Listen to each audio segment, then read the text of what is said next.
This is Mr. Mums, the parenting podcast that's as real as the mess in your living room, but way more fun. Hosted by us, Demi Duncan and Melinda Baxter, the proud inventors of the Mr. Formula Feeding Safety Thermos. We're here to share unfiltered life updates, parenting stories and advice. Plus, the chaos that comes with juggling 7 children between us while running a business. So grab a coffee or whatever keeps you going and join us for a laugh. Because let's face it, we're all just figuring it out. Hi, Nikki. Hi. Welcome back. Thank you. Oh, God. She's that nervous. Nervous Nelly. I'm nervous, Nelly. I've got the bloody sweats. I don't know. I could be shaking.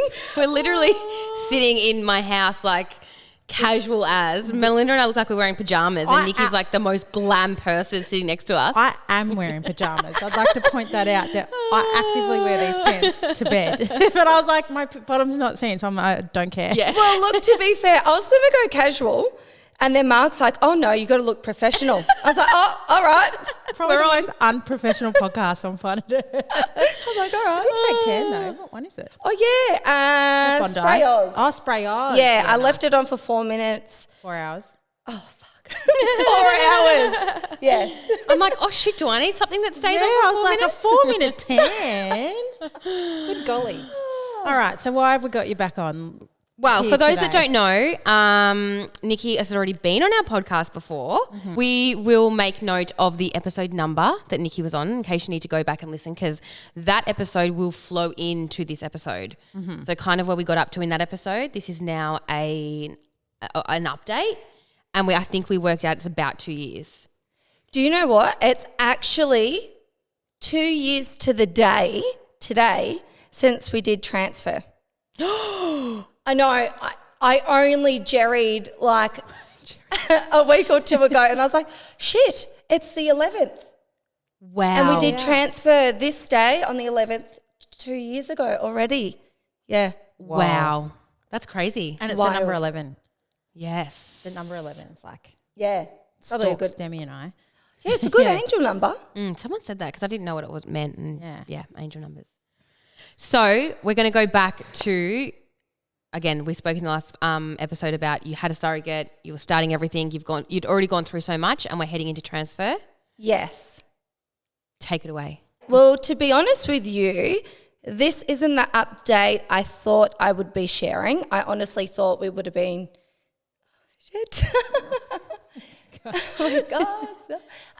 like a pregnancy announcement, and I would be on here talking about that. But it's not what happened. The transfer didn't work. I will go into that. But we don't have Kira as our surrogate anymore, which is gut-wrenching and heartbreaking, even though it is the right decision.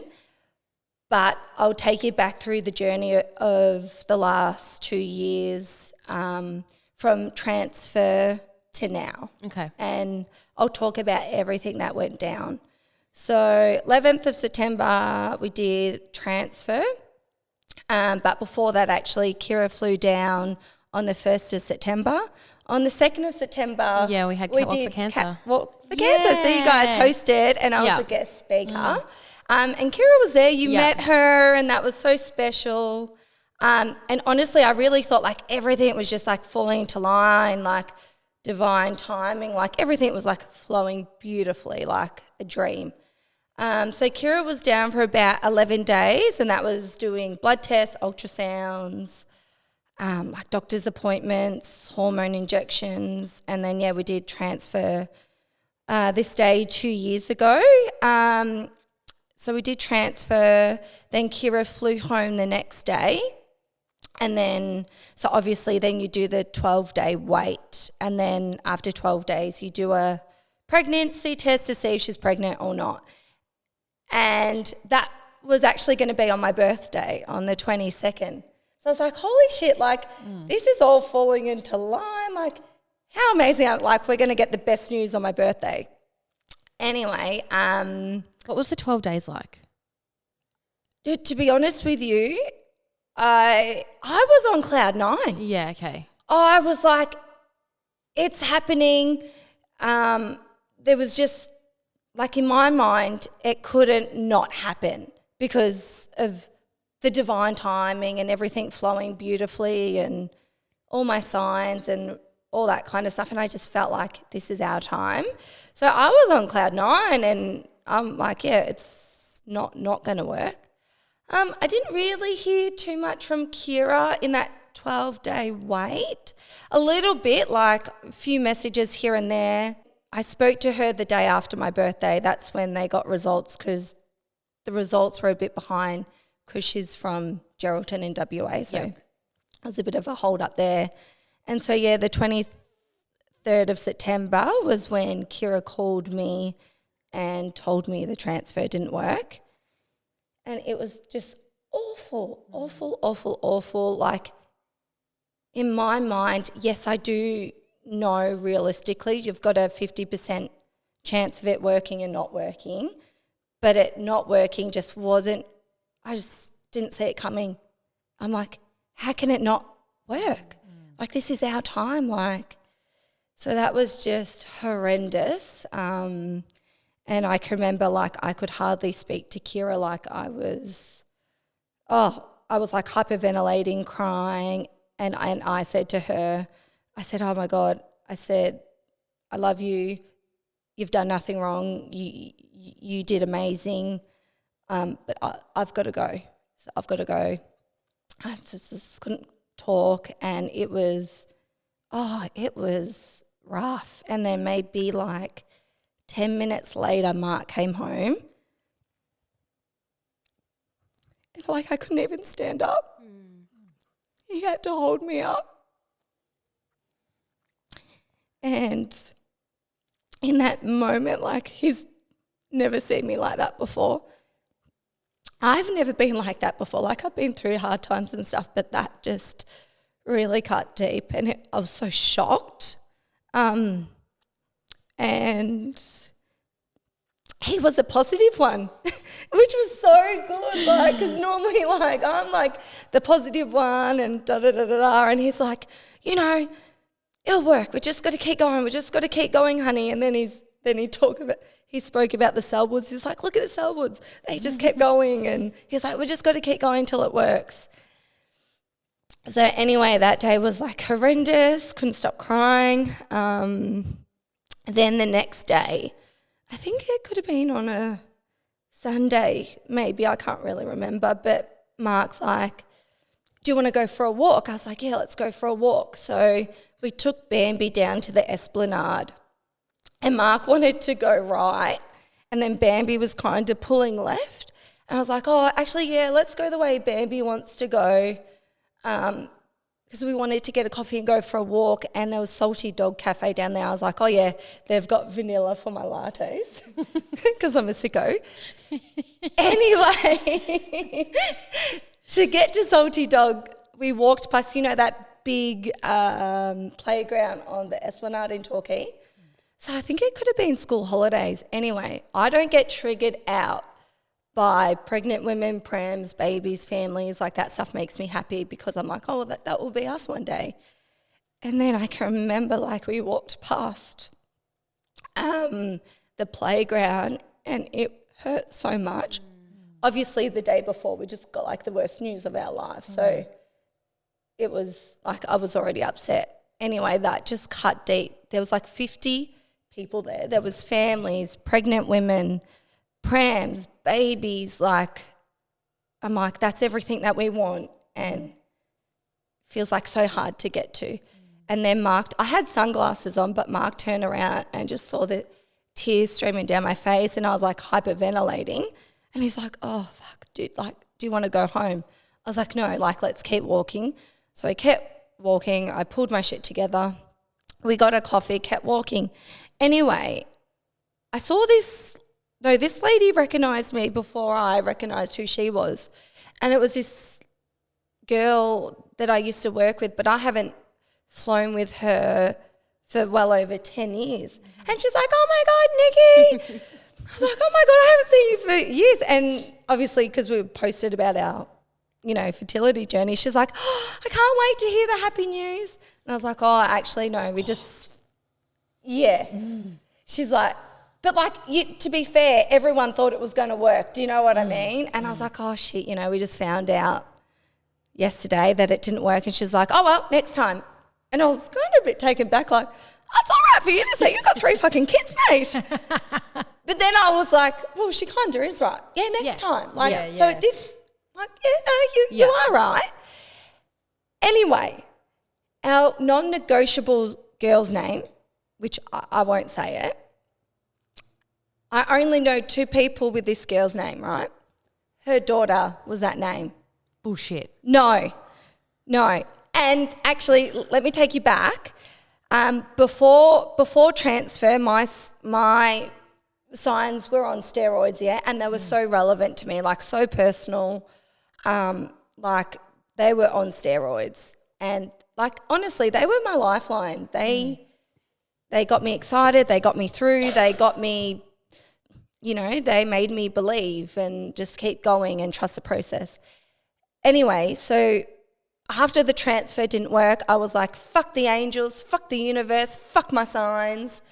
Like, obviously they mean nothing. Like, you know, like I honestly... I would be exactly the same. Like, that is completely fair enough that you were like that. I lost all the belief that they actually meant something. I was like, what the fuck? But anyway, so then when we saw her, and that was our girl's name, which is not a common name, and I only know 2 people with the name, I actually said, oh, you know, your little girl's name is actually our girl's name that we've picked, and I just want to say thank you because I lost faith in like the signs and the angels and all of that, and like you've made me believe again. So thank you. So that was like amazing. And then like obviously chatted for a bit and walked off, and then even Mark goes, oh my God, Nick, I think that's like your best sign yet. He goes, what are the chances after yesterday we just get the worst news of our lives, then today that's the universe going, hey, keep going, it's still there, you just got to keep going. So that was really good. So obviously before everything in the lead up to the transfer was like textbook, amazing, dream come true, fairy tale. We spoke every day, everything was amazing. And then after the transfer didn't work, that's when things changed. The communication just kind of wasn't there anymore. This is between you and your surrogate, Kira. Yeah. To be fair, like her body went through a lot, and Totally. I know like she, like all the medication she was on, I know like she broke out in like acne, and you know her body did go through a lot for us, and geez, we're so thankful for that because that's so selfless. So we're so beyond grateful. And all that stuff would be hard, you know, all that stuff going on with your body. And her hormones would have been all over the joint as well. After the transfer didn't work, we didn't really hear from her. We didn't speak on the phone for like 3 months. Right. So it was about 3 months, and are you sitting there thinking, okay, like, let's go? Well... Or are you like, let's have some time? Well, I was trying to call her and message her and like, you know, Mark and I were bloody struggling, but also like we wanted to check in on her to make sure she's okay and all of that. But we wanted to connect and communicate with her, but she obviously just couldn't. And maybe it was too painful to talk to us for her. Maybe we were in too much pain. I'm not sure. Maybe she just couldn't deal with it. And anyway, so I sent her a message, and I was like, because this was in September, I said, hey, how about we all have 3 months off, give your body a break, you enjoy the lead up to Christmas with your kids and your family, like your body, and you need a break just as much as Mark and I need a mental break as well. And I was like, let's like regroup in Jan and then, you know, take it from there. Get the ball rolling in Jan. We'll all come back fresh and better than ever. So I don't know. I heard from her every now and then, but not much. Not in comparison to what you had been. Yeah, that's why it was so jarring. Yeah. And it was so hard to get used to because I was like, wasn't us. And it just changed in an instant. The unknown is awful. So I can remember... I'm like, do I go to Bali or not? I know Mark was working, but my sister and her husband and the kids were going to Bali. she's like, why don't you come to Bali? And I'm like, yeah, I think I just need to get out. And so I went to Bali. I had this beautiful healing, and it was like amazing. I've heard so many things about these Bali healings. Honestly, I've actually seen them on TikTok too. Seriously, if you're in Bali, go get a healing. We're going to Bali. Yeah. Not sure we can fit a healing in 4 days. No. Maybe next time, but like it's. Oh, how long do they take? Well, this one was an all-day thing. Hangovers? I haven't got a day. But it was beautiful. It was like just amazing. Like I loved it. Really. Had you known about those healings prior to going, or were you just there and thought, I'm going to go get one? Yeah. I had. And then I'm like, well, I'm pretty fucked at the moment. Yeah, so I may as well. Yeah.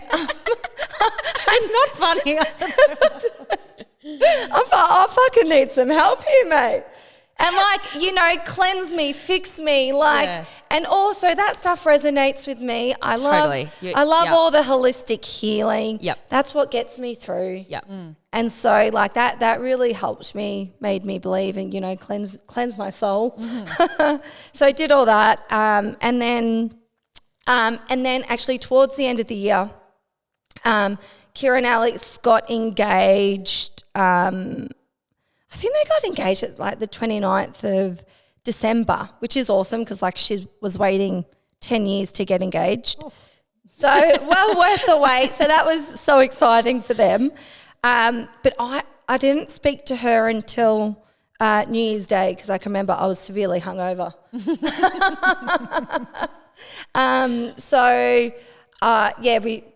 I think that was almost like, I don't know, the first or second time I'd spoke to her on the phone. And then in Jan, they kept putting off transfer, which is, fair enough. Like they've got their own life too. So we're on their timeline as well.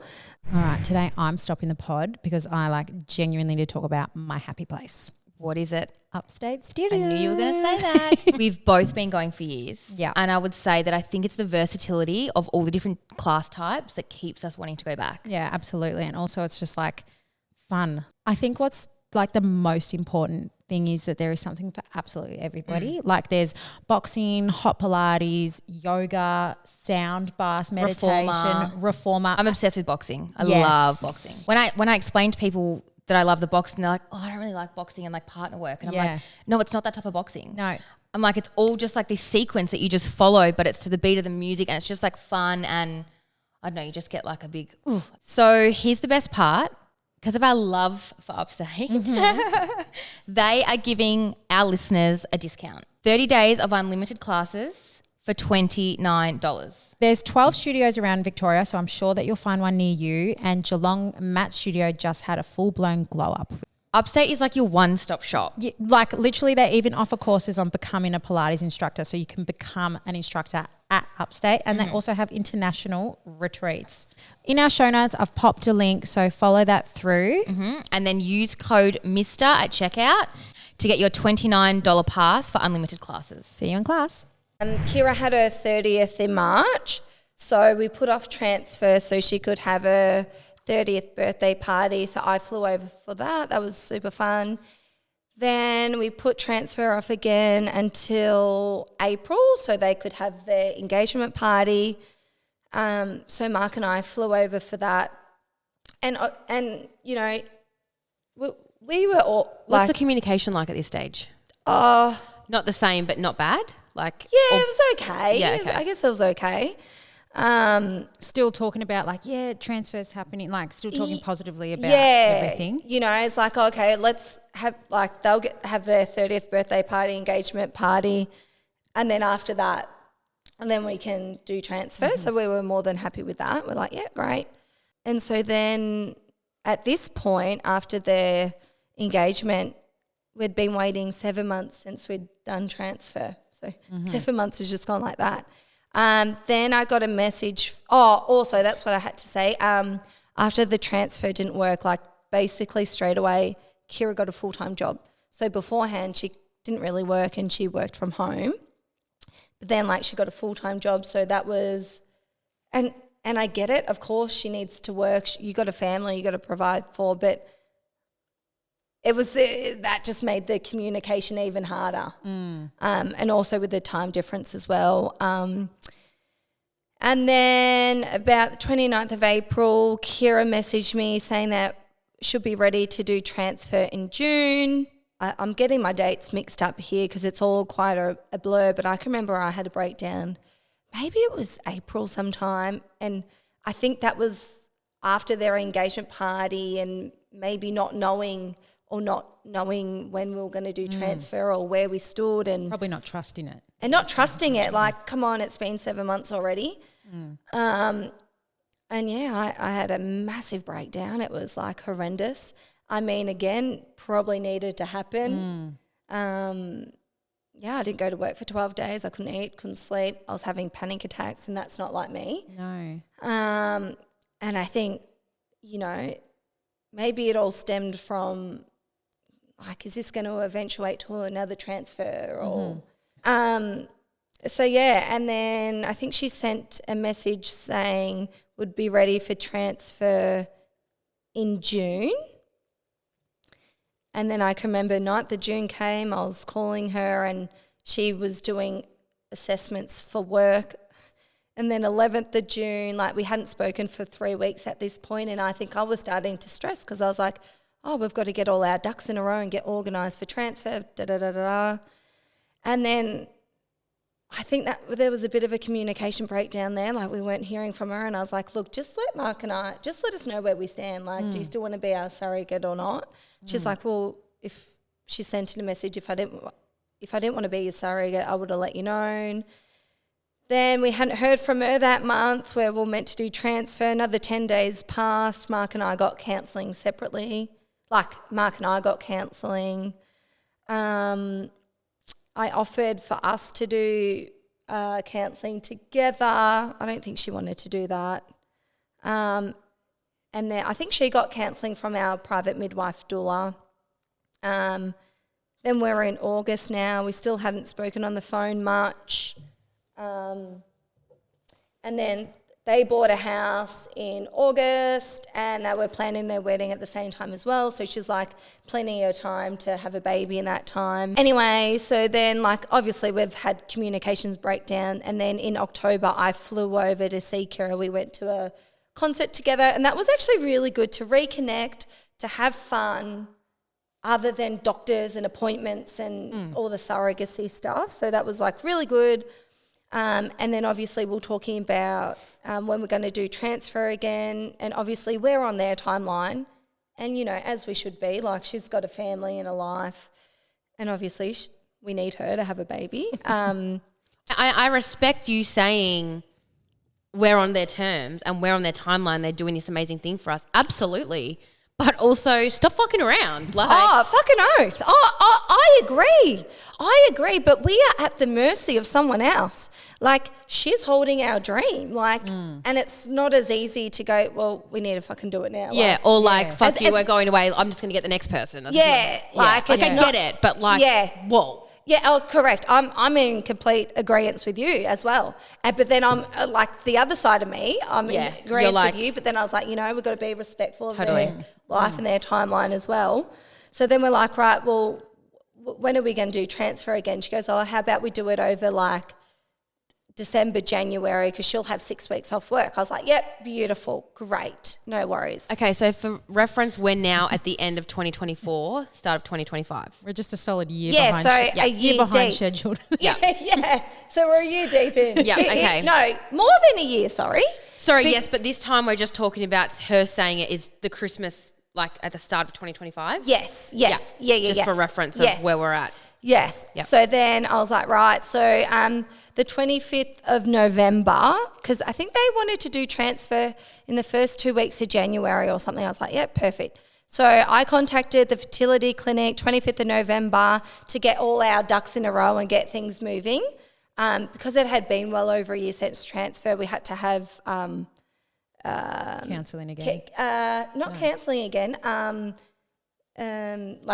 Like a new appointment to make up a new plan because that one had expired, and then obviously Kira had to go do her ultrasounds and blood work. So then I had my appointment 2nd of December with Lynn Burmeister at Number One Fertility. That was really amazing. Completely changed the plan, and that's the amazing thing about Lynn. She doesn't do the same thing twice. So it felt really positive about this time, and I can remember Kira wanted me to ask if we could manipulate her cycle so that we could, like, instead of like waiting for her period and then doing transfer, can we sort of manipulate it and do it in the time frame that suits them? And we could, which was great. So then Kira started taking her pregnancy vitamins. So you're like, we're on here. Yeah, it's full steam ahead. And then Kira had her appointment with Lynn on the 19th of over December. here? She came over? No, just over the phone. Yep. Just had to have another consultation to talk about the new protocol and all the plan. Action plan. plan. Which you were, it was a lot more calmer this time you had planned. Yeah. We wanted to only get Kira over here at the last minute. Yep. You know, so she could have more time with her family and not be away from her family as much. And the plan was that after the transfer this time, I would go back to WA Geraldton with her so I could do all like the heavy lifting, help out with cooking and cleaning, help out with her boys, you know, to make sure she's on like light duty. So that was something that we changed, like that we wanted to do differently, which was good. So then Kira had her appointment on the 19th of December. They put her on the pill for 7 days. And then obviously after that, then we would have started all the hormone injections for transfer. Anyway, I'm like, great, life's amazing. Finally working out. Kira's got 6 weeks off work. I'll take annual leave. I took 3 weeks off work. So she took the 6 weeks off work? Oh, well, she works at a school, so she automatically got that. Oh, it was holidays. Yeah, holidays. Yeah, okay. Yeah. But she still, Yeah. And then anyway, I was at work on the 20th of December. I get a phone call from the fertility clinic saying, we can't proceed with transfer. You all need counselling again. I was like, I beg your pardon? What do you mean? She goes, and I was like, why? They're like, oh, well, we know that you guys had a communication breakdown in the middle of the year. And I was like, yeah, we did, because I wasn't coping it, and I reached out to the fertility clinic to get some counselling from them, and I wanted some guidance of like what to do, like how do I approach Kira, how do I bring it up, I wanted some help there. So and I was like, look, I understand that we had a communication breakdown. I got counselling, she got counselling, we've worked through it, obviously, because now we're planning round 2. And they're like, well, no, you guys need counselling before. I was like, why wasn't this picked up on the 25th of November? Like, that was a mistake on the clinic's behalf, like it wasn't flagged. Anyway, so they're like, oh, yeah, we're really sorry. And I was like, oh, look, I'm at work. Can we speak after work? You know, to talk properly about it. And then I didn't get on to them till the Christmas Eve, Merry Christmas. So I had a conversation with them and the surrogacy team, and I was like, look, can we just do the transfer and then get counselling done? They're like, no. I was like, okay, well, when can we get counselling done? And obviously, because it was like Christmas shut down, Mark and I couldn't get counselling done until the 13th of January, and Kira and Alex couldn't get counselling done till the end of January, the 28th. So I was like, oh, great. So we've just missed our opportunity. So I've taken 3 weeks from work for nothing. So that's cost me annual leave, cost us money, stuffed over our surrogate. So, and it was just shocking. And you know, we're so respectful of the process. And if that's what we need to do, but it should have been flagged. Yeah. So what just wasn't good enough. Not when you're spending thousands of dollars. Anyway, so then, but in hindsight, I do think it was a blessing in disguise, because otherwise, Kira, we would have had to do transfer. She would have flown home, and then she would have had to, they moved house, and her partner was working away, And so she painted their new house that they bought to move in. Took her 8 days to paint while looking after kids. So she would have done all that whilst having our embryo in her. And I'm like, and, you know, she would have been under stress and pressure. I'm like, there's no way that would have eventuated to a pregnancy. So anyway, so that was a bit gut-wrenching. Anyway, then I said to Kira, well, you just let us know when works for you again. So then she's like, well, April, she's got 2 weeks in April. I'm like, great, I'll take some more time off. Counting the months. I'll take some more time off. And then, like, you know, I was hearing from her on and off. Anyway, I didn't really hear from her much. And then I spoke to her we both took holidays. Again, she had school holidays. I took 3 weeks off from the 12th of April. So we're going to do the transfer in that time frame. Then I didn't really hear from her, and I finally heard from her on the 6th of April. So, but anyway, it was still full steam ahead. She was going to go get her ultrasound and blood test, you know, to do transfer and then to fly down. Then my holiday started on the 12th. So from the 6th, I hadn't heard from her.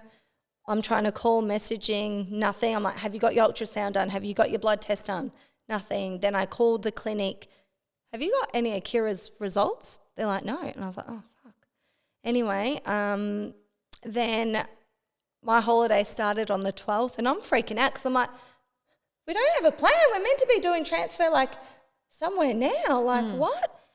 And so she hadn't gone in to get her blood tests or go to those appointments? Well, not that I know of, no, because when I called up the clinic, they hadn't got the results.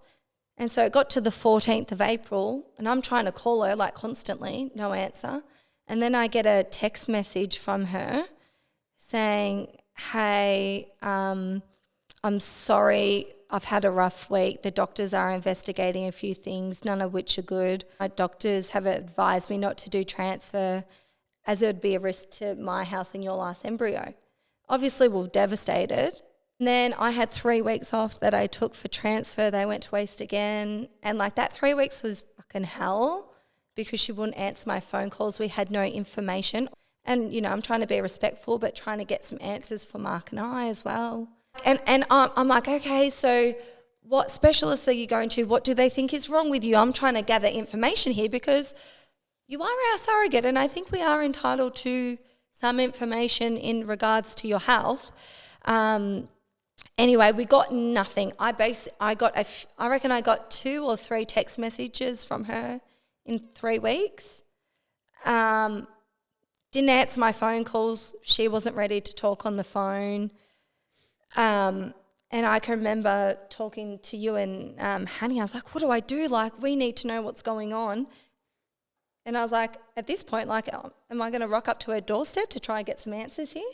And anyway, Hannah's like, oh, why don't you send her a voice note message? And I was like, okay. So I sent her a voice note message, went for 5 minutes, and I'm like basically crying and shaky on the phone, laying my heart out on the line saying, you know, how are you? What's wrong? Like, what specialists are you going to? I'm like, look, Kira, if we don't know what's going on with you, how can we support you? We can't. I said, I can't just pop in. You live on the other side of the country. And I said, you know, we always said communication is our best policy, being honest with each other. And I said, look, just let us know where Mark and I stand. If you don't want to be our surrogate anymore, just let us know. So you said that? Yes. You said, yeah. Just let us know. Anyway, we stayed in this unknown state of not hearing from her for 3.5 months. After you sent that voice message? Yes, she didn't even respond to it. Wow. Did not respond. For 3.5 months, did not speak to her on the phone. I got a few vague messages. And I said to her, you know, Mark and I aren't coping with the lack of communication here and not knowing where we stand. Yeah. What would her messages say? What were her vague messages like? Oh, like, we're still waiting on results. Right.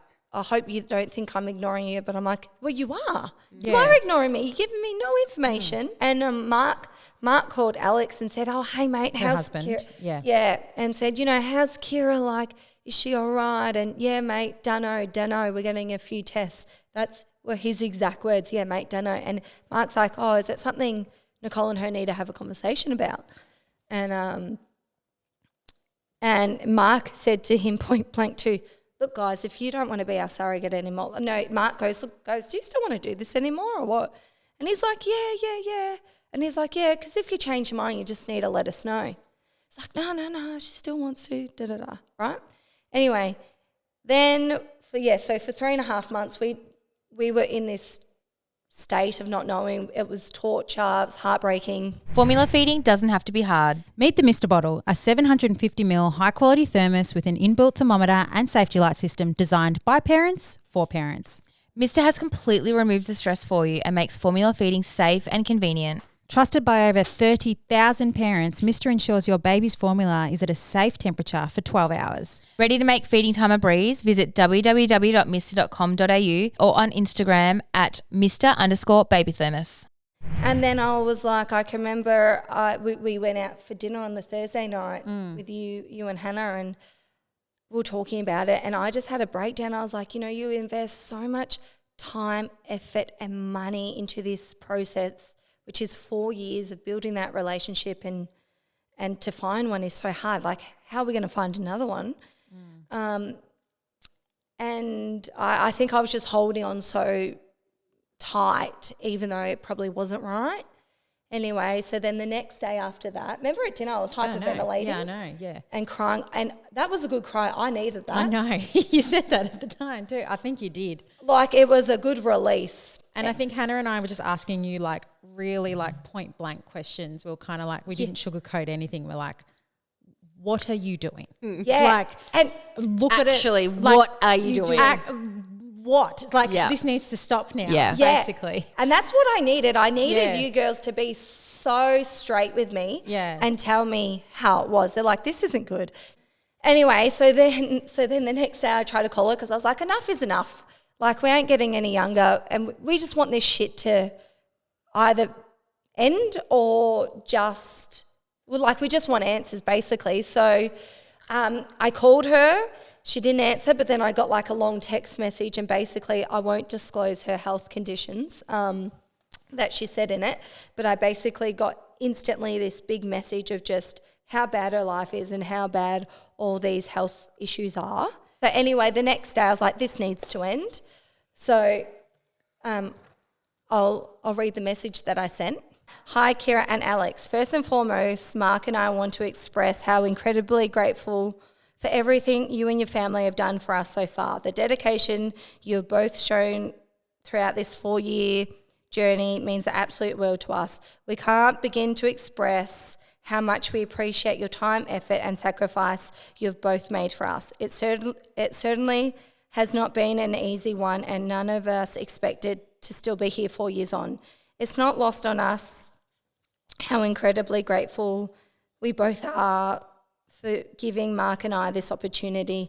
Please know whatever happens from here, the gratitude we feel is immeasurable, and we will always hold you in the highest regard. You've given us more than we could ever imagine, and we'll be forever thankful for this beautiful chapter we've shared together. That said, we really need to have an honest conversation about where things stand. We understand that you are dealing with some serious health challenges, and we know that you're still waiting for the results from specialists. We're so sorry to hear what you're dealing with. How scary. We're sending you so much love and support from afar. But given the level of pain you're in and the medications you are taking and the uncertainty around your health, we need to ask if you realistically see yourself being able to move forward with another transfer, let alone carrying a pregnancy in your current condition. We feel it's very important to have an honest conversation over the phone about whether moving forward with a transfer is realistic. We know we know you have your upcoming wedding next September, which is just over 13 months away, and is it even possible to have a baby in that time? For Mark and I, we do not have the luxury of waiting for after your wedding and the honeymoon, as Mark will be 39 and I'll be 38 this year. We do need to be clear about where things stand. We have been in this uncertain space for 3 months, and it's becoming increasingly difficult to continue waiting without knowing if this path is viable or if we need to begin exploring other options. Please be honest with us. We need to know where we stand. If the answer is no, We completely understand, and there are no hard feelings. We just can't continue in this unknown state any longer, as it is agonizing. We just do not have the luxury of waiting months for answers anymore. If this journey is not going to progress to another transfer, we do need to know so we can figure out what's best for everyone involved. We truly respect you both, and we just want to make sure we make the right decisions with full transparency for all of us involved. If you could please reach out to us in the next couple of days so we can have an honest conversation, will be greatly appreciated. Thank you again for everything. You've given us so much already. We just need to be clear about where things stand and what comes next. Love always, Nicole and Mark. And that's another thing, just quickly in that, is that the wedding was looming as well. Yeah. So, which was almost like a ticking time bomb in itself, where you're like, hang on, this window of opportunity is actually closing until we have to hold off for another year. Correct. So like that was like, I think that time pressure probably pushed her over the edge too. Exactly. And also given that, you know, she kept pushing things out because things kept coming up, and I was like, we're not going to then wait for the wedding and then wait for after the wedding and then there'll be something else. No, we're not. There's always going to be something. There's always going to be something else. Yeah. So anyway, so then 3 days later I get a message from Kira saying, are you home? That's it. And I was like, yes. But it was like 8:30 at night. She goes, can I call you soon, but I've just taken medication. I'm not feeling well. And Mark's like, we're not having this conversation now. I was like, no, Mark and I are in bed. We've both been up since 3 a.m. working. Can we speak tomorrow? So we spoke tomorrow. So she called and, I'm like, oh, hey, doll, how are you? I haven't fucking spoken to you for fucking 3.5 months. And she's like, oh, yeah, I've been better. I was like, all right, fill me in on everything. And I was taking notes. So I was like, oh, look, dolls, you know, like given your current conditions and your health, like I think it's best if we leave this surrogacy journey here, like. And then again after that, I just again what I said in that message, I just thanked her again for everything that she's done for us, the sacrifice and da-da-da-da. And then the only thing she said to me was, you know you're amazing, don't you? That was it. And then she's like, okay, I'm not feeling well, I've got to go. And I was a bit shocked, and I was like, oh. Did we just break up? Well, we just broke up. We broke up. But like all said and done, we still are so thankful for them. Okay, yes, you've been very clear about that, Nikki. You don't need to keep saying that. Okay, so now we're at square one. So are you literally back to square one? So square one, back to the start. So of finding someone? Yeah. You literally got to find someone. We got to find someone. And then go through that whole. Where does one find one?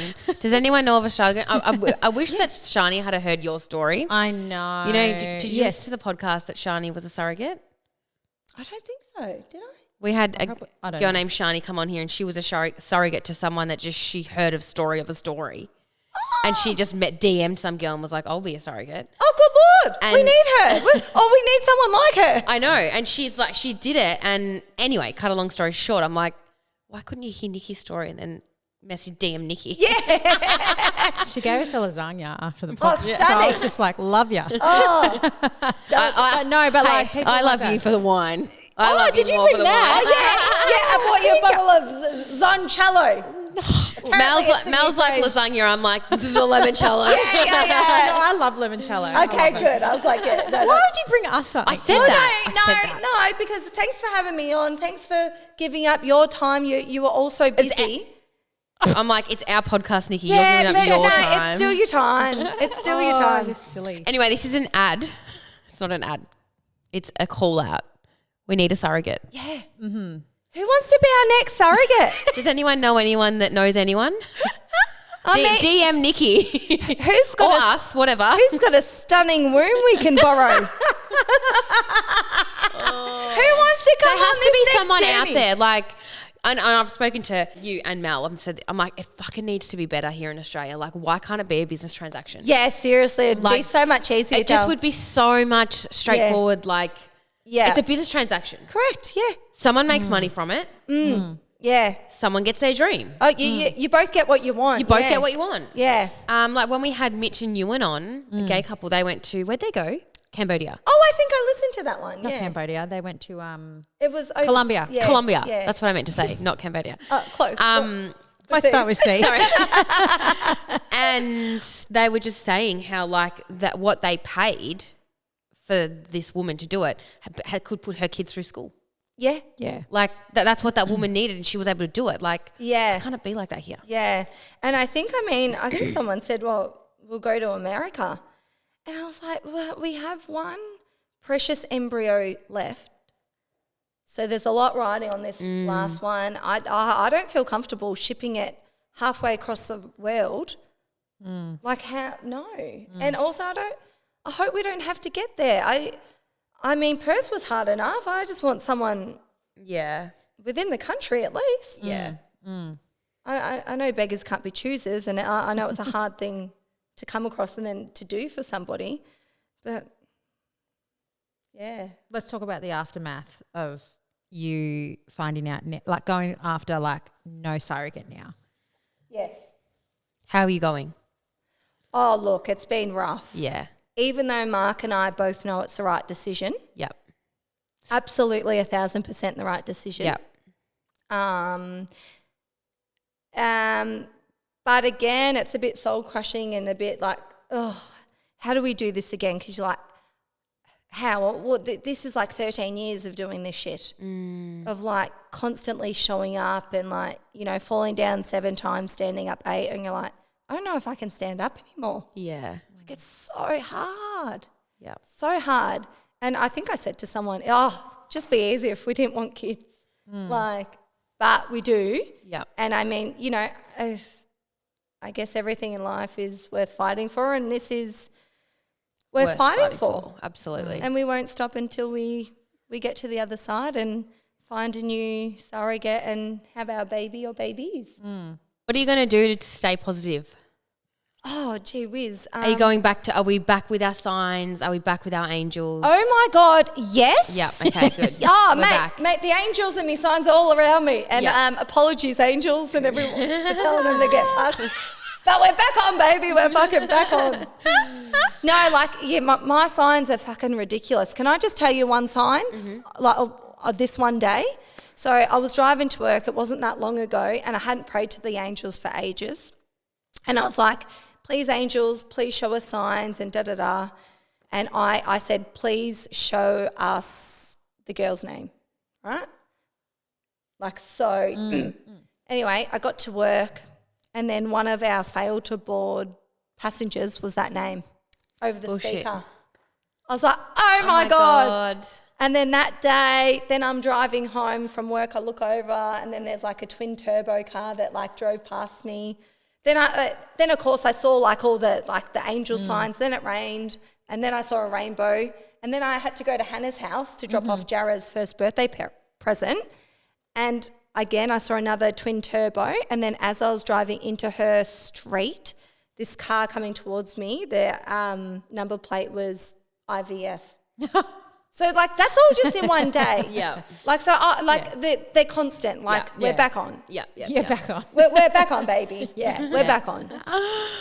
Oh God. And I think as well, the reason you wanted to do this podcast is because you did stop informing, like you made it public what you were doing. People were following your journey. People were following your journey. Yeah, and then, so invested. And then you just, I can't remember, did you ever say publicly it didn't work, or like? Oh, what? No, I did. Yes. Oh, But okay. basically, to be honest with you, I've kind of lost my mojo, and I kind of, I haven't been posting my signs or any of that. And also I thought it's just really good to do this one podcast episode, talk about everything that went down from transfer not working to now.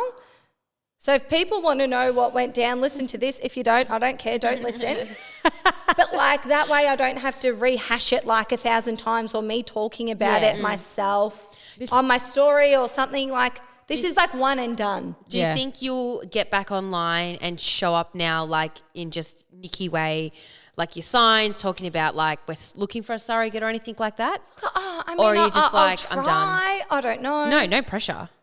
Did you find like comfort in doing it? Like yeah, and I bloody loved it. Yeah. Like it was so cathartic. This is bloody great as well. Like, you know, it gives you hope and all the rest of it. be like, oh my God, now I've got to do all that again. Yeah. But look, I mean, I think there is someone out there for us, and we are waiting to meet you. Yeah. And like we honestly can't wait. And like this is going to be third time lucky for sure. Be our third surrogate. Yep. That's not funny. Sorry, this is just one thing I had to say. Whilst we weren't hearing from Kira in that 3.5 months of silence from her, I was shopping in Westfield. Anyway, I was in my Jetstar uniform. I was trying on boots, and this lady with the pram's looking at me. I'm looking at her. We're like, do we know each other? And she goes, oh, you look familiar. I was like, yeah, you too. She's like, maybe I've been on one of your flights. I was like, maybe. And she goes, oh, no, I followed you on Instagram. I haven't had it for a year, though. You're doing the surrogacy journey. I said, yeah. She goes, how's all that going? And I said, I'm like, oh, yeah, Dove, but, well, I'm not sure. Like, we're kind of in limbo. We're not really hearing from our surrogate anymore, so I don't know what's going on. And then she just goes to me, I'll buy the book. Oh, bullshit. No fucking shit. She goes, I'll buy the book. Wow. And I just think, again, that's another sign. Yeah. This girl doesn't know me from a bar. Well, she does. Yeah. No, but do you know what I mean? She just goes, I'll buy the book. Yeah. Like in that moment. That was her response. And she said, like, she's got 2 kids now, but with one of her kids, they were on a fertility journey for a year, and she goes, I wanted to jump off the Westgate Bridge after 1 year and was having a breakdown. So I can't even imagine what you and your husband are going through still 13 years on and still nothing. Still with empty arms. Yeah. And I was like, do you know what? This is just part of the story. And I want to write a book when I'm on the other side. Yeah. Like, you will write a book. And I will. I have no doubt. And I'm reaching for the stars here. Penguin, if you're listening. Oh, yeah. Or who's the lady that wrote Ality Pullen's book? Yeah. Ali Pascoe. I'd love her to be my ghostwriter. Yep. Ali Pascoe, she wrote Ality Pullen's book, Heartstrong, and Chloe Fisher's book, Always You. So I've got a vision for the book. Mm-hmm. So obviously it'll be from my cancer journey to then infertility, IVF, surrogacy, and then I'll be on the other side of motherhood. Mm-hmm. So this is obviously when I'm on the other side, I'll obviously talk about that. I want to talk about my signs or my holistic healing. I think I've got a name for the book. Oh, what is it? Wow, okay, so if we have twins, I think the book will be called Miracles in the Making. Oh, cute. If we have one beautiful baby, I think it'll be called Miracle in the Making. Amazing. And I've written a letter to my 21-year-old self. Oh. Yeah, and I think, and then I've written a letter. So I've already written the letter to my 21-year-old self, and then I've written a letter to people who haven't experienced infertility, what it's like through someone who lives it. And then I think I just want to write a whole bunch of love letters to like our future babies, husbands, our surrogate, friends, That's so sweet. So amazing. Have lots of photos in there, have all my signs, like all my screenshots in there. Yep. Well, so we've got 2 call-outs, a surrogate and a what is it? Like a publisher. A publisher. And ghostwriter. Yeah, Great. a ghostwriter. 3 call-outs. Yeah. Ali Pascoe. No, but if she doesn't come forward, someone else has fine. Someone will know someone that's listening to this podcast. I reckon Hannah could be your ghostwriter. I reckon she's that good. So good. She's that good. She's so good. Might save me a bit of dough too, because I think the ghostwriters are pretty expensive. Well, this episode helps me a lot too, because I get bombarded by people constantly like, how's Nikki? What's happening with Nikki? Especially my friend Sammy. Oh, you know Sammy? bless her, she's gorgeous. The one who looks like Margot Robbie. Yeah, her. Yeah, we love I reckon her. like once a fortnight, she's like, what's going on with Nikki? And I'm like, can you just wait until the episode? And I'm like, she'll explain it. I messaged her this morning. I'm like, I'm recording with Nikki today. I'll let you have the episode before it goes live. Yeah, absolutely.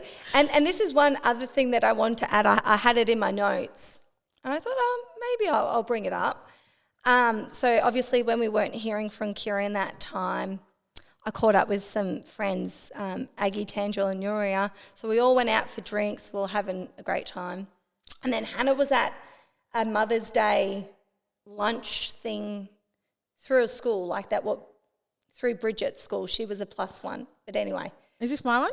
The one? Oh, no. Sorry. No. She goes to a lot of things as +1s.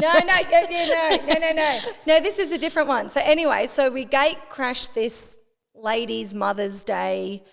Oh, I don't know, something to do with mothers at schools anyway. Yeah. So we gate crashed it, and there was, I don't know, there's probably like 200 mums in the room. Oh, how fun. It was fun. And like, you know, we're bloody on the dance floor having a hoot of a time, letting the dogs out, like just having a real fun time. But I was like, fuck, I am the odd one out in this room. Everyone is a mother except for me. I mean, you wouldn't have noticed because I was having the time of my life. Yeah. But like everyone is a mother. That's why we're here. Do you know what I mean? And I can remember just going home and like just crying myself to sleep, like just constant feeling like the odd one out, or you feel less than a woman. You feel so inadequate, you know. And there's a bit of shame that comes with that as well. Really? Yeah.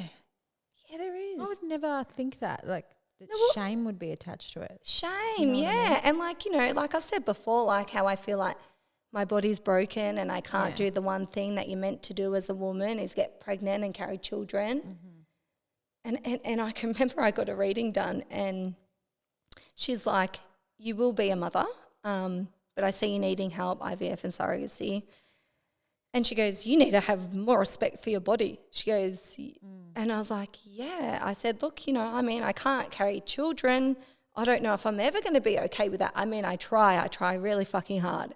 I really do. But I don't know if that's ever going to go.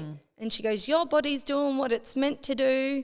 And she goes, you know, not everyone who's meant to be a mother is meant to carry their own children. And she goes, at one point, I don't think you're meant to be here. But you... Oh, so she's referring to the cancer.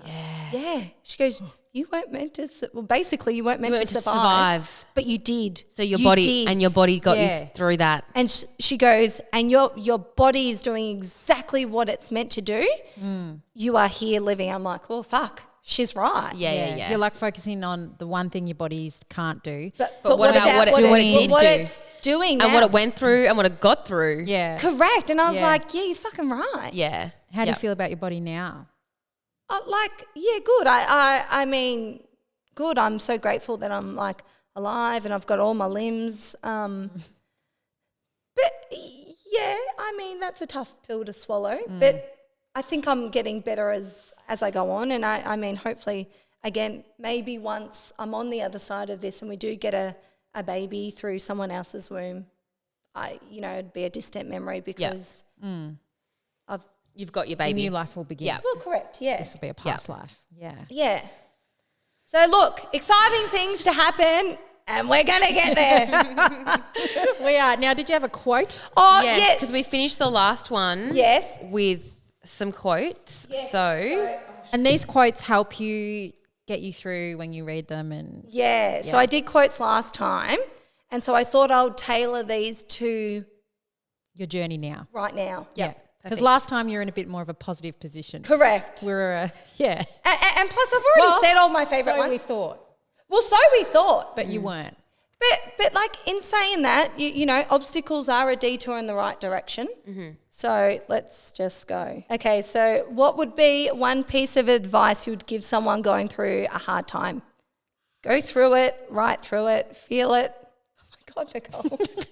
Get it. I'll start again. Go through it, like right through it, feel it, be in it, don't avoid it, go completely in it, feel everything, go right through it and get out the other end, which is true. Like, you know that saying, the only way out is through? Yep, which absolutely. Which is true. Yep. Get the blessing of the lesson, get up and move on. Yep, that's a good one. In life, you don't meet people by accident. Every connection has a purpose. Some bring lessons, teaching you something you need to grow. Others bring blessings, adding light and joy to your journey. Every encounter, whether brief or lasting, shapes who you are. Embrace the lessons, cherish the blessings, and remember each person you meet is part of your story for a reason. When you come out the storm, you won't be the same person who walked into it. That's what a storm's all about. Oh, my God, Nicole. When you can't control what's happening to you, control how you respond. That's where your power is.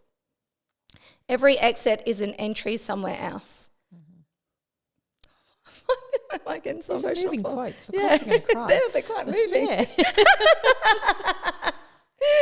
Yeah. Every exit is an entry somewhere else. When one chapter closes, another opens. Often with opportunities we never imagine.